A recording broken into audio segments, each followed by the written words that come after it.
మన ప్రభువును రక్షకుడైన పరిశుద్ధుడైన ప్రభు యేసుక్రీస్తు ప్రభువుల వారి పరిశుద్ధ నామమున ప్రియమైన మీ అందరికీ ఉదయకాల శుభములు. కీర్తనల గ్రంథము 40వ అధ్యాయము.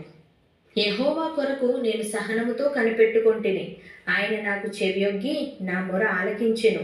నాశనకరమైన యెహోవా కొరకు నేను సహనముతో కనిపెట్టుకొని ఉంటిని. ఆయన నాకు చెవియొగ్గి నా మొర ఆలకించాను. భక్తుడు మాట్లాడుతున్నాడు, సహనం గురించి మాట్లాడుతున్నాడు. ఆయన సహనముతో కనిపెట్టుకున్నది దేవుని కొరకు. దేవుని కొరకు, ఆయన దేవుని తీర్పు కొరకు ఆయన సహనంతో కనిపెట్టుకొని ఉన్నాడు. ఆయన కలిగిన కష్టములు, బాధలు, వేదనలు మరి వీటన్నిటినీ తొలగిపోవాలంటే ఆయన కనిపెట్టేది దేవుని సహనంతో, ఆయన దేవుని తీర్పు కొరకు కనిపెట్టుకొని ఉంటున్నాడు.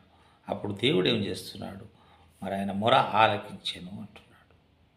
దేవుడు తన మొరను ఆలకించెను.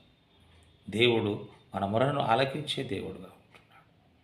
మన ప్రార్థనను వినే దేవుడుగా ఉంటున్నాడు. మన ప్రార్థన విన్నపములను, మన మొరలను ఆలకించే దేవుడుగా ఉంటున్నాడు. కాబట్టి మనము దేవుని కొరకు, యెహోవా కొరకు నేను సహనముతో కనిపెట్టుకొని ఉంటిని అని భక్తుడు మాట్లాడుతున్నాడు.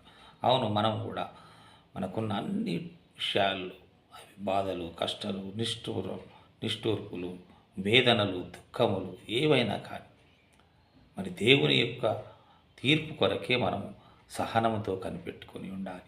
అప్పుడు మన దేవుడు మన మొర ఆలకించే దేవుడుగా ఉంటుంది.